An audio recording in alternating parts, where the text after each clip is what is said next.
Marilah kita mendengarkan firman Tuhan yang diambil dari 2 Raja-Raja 18 17 sampai 37. Dan di situ dikatakan Yerusalem dikepung oleh Sanherib. Sesudah itu Raja Asyur mengirim panglima, kepala istana dan juru minuman agung dari Lakis kepada Raja Hizkia di Yerusalem disertai suatu tentara yang besar. Mereka maju dan sampai ke Yerusalem. Setelah mereka maju dan sampai di situ, mereka mengambil tempat dekat saluran kolam atas yang di jalan raja pada padang tukang penatu. Dan ketika mereka memanggil-manggil kepada raja, keluarlah mendapatkan mereka Eliakim bin Hilkia kepada istana, dan Sebna panitera negara, serta Yoah bin Asap bendahara negara. Lalu berkatalah juru minuman agung kepada mereka, "Baiklah, katakan kepada Hizkia, beginilah kata Raja Agung, Raja Asyur, kepercayaan macam apakah yang kau pegang ini?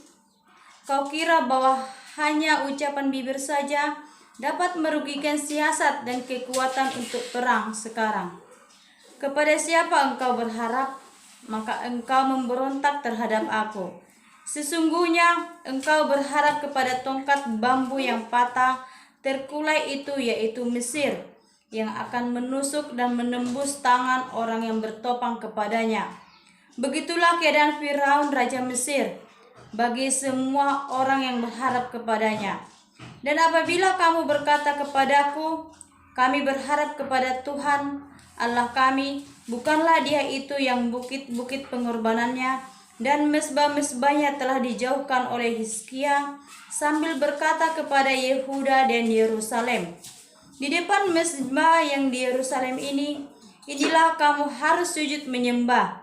Maka sekarang baiklah bertaruh dengan tuanku Raja Asyur, aku akan memberikan 2000 ekor kuda kepadamu. Jika engkau sanggup memberikan dari pihakmu orang-orang yang mendarainya, bagaimanakah mungkin engkau memukul mundur satu orang perwira tuanku yang paling kecil, padahal engkau berharap kepada Mesir dalam hal kereta dan orang-orang berkuda. Sekarang pun adalah di luar kehendak Tuhan, aku maju melawan tempat ini untuk memusnahkannya. Tuhan telah berfirman kepadaku, majulah menyerang negeri itu dan musnahkanlah itu. Lalu berkatalah Eliakim bin Hilkia, Sebna dan Yoah kepada juru minuman agung, silahkan berbicara dalam bahasa Aram kepada hamba-hambamu ini, sebab kami mengerti, tetapi janganlah berbicara dengan kami dalam bahasa Yehuda sambil didengar oleh rakyat yang ada di atas tembok.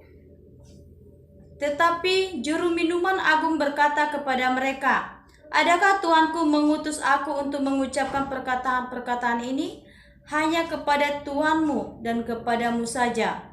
Bukankah juga kepada orang-orang yang duduk di atas tembok, yang memakai tahinya dan meminum air kencingnya bersama-sama dengan kamu? Kemudian berdirilah juru minuman agung dan berserulah ia dengan suara nyaring dalam bahasa Yehuda. Ia berkata, dengarkanlah perkataan Raja Agung, Raja Asyur. Beginilah kata Raja, janganlah Hizkia memperdayakan kamu, sebab ia tidak sanggup melepaskan kamu dari tanganku.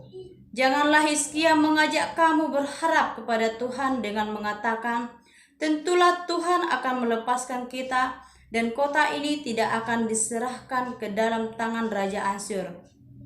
Janganlah dengarkan Hizkia, sebab beginilah kata Raja Asyur, adakanlah perjanjian penyerahan dengan aku, dan datanglah keluar kepadaku, maka setiap orang daripadamu akan makan dari pohon anggurnya dan dari pohon arahnya, serta minum dari sumurnya, sampai aku datang dan membawa kamu ke suatu negeri seperti negerimu ini, suatu negeri yang bergandum dan berair anggur, suatu negeri yang berroti dan berkebun anggur, suatu negeri yang berpohon zaitun, berminyak dan bermadu.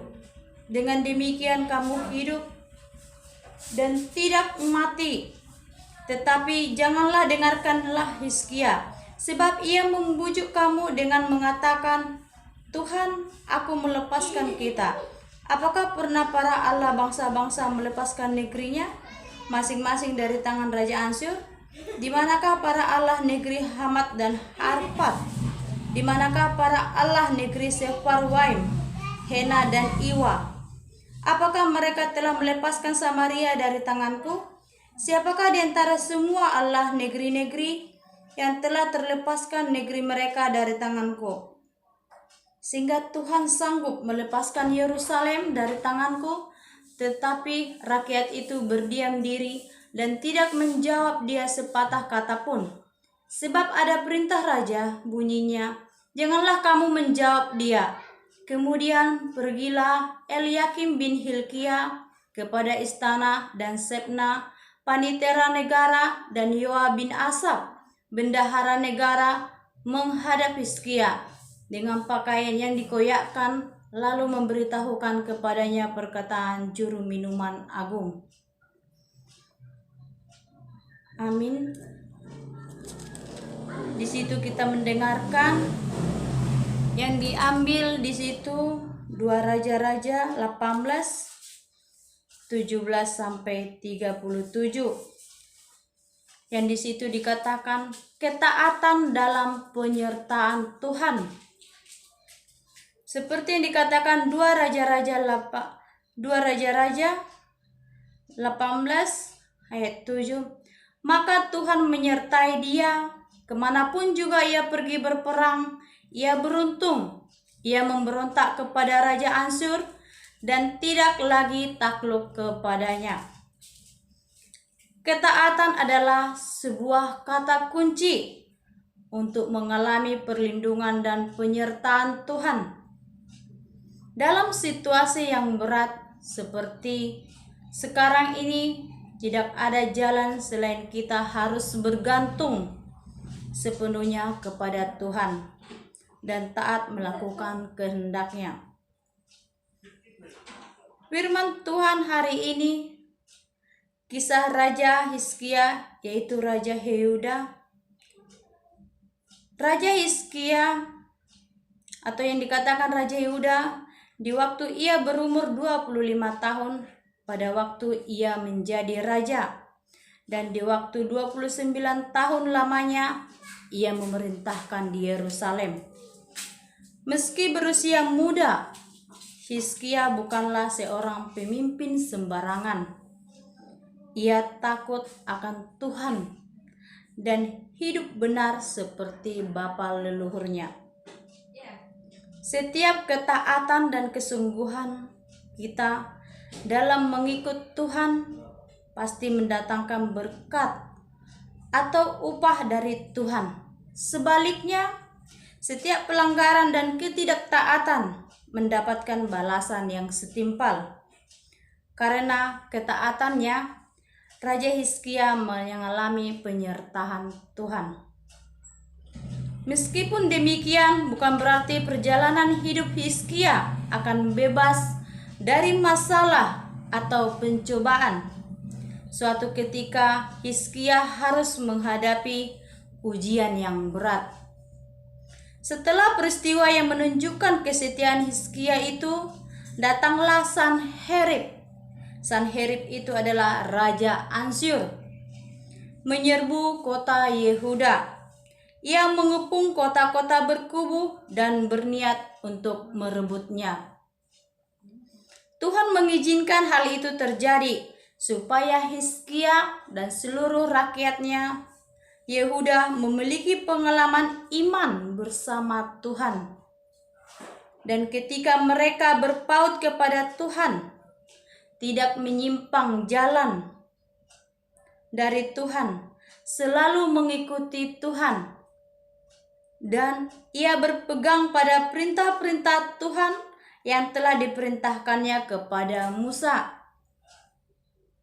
Maka apa saja yang mereka perbuat, dijadikan Tuhan berhasil.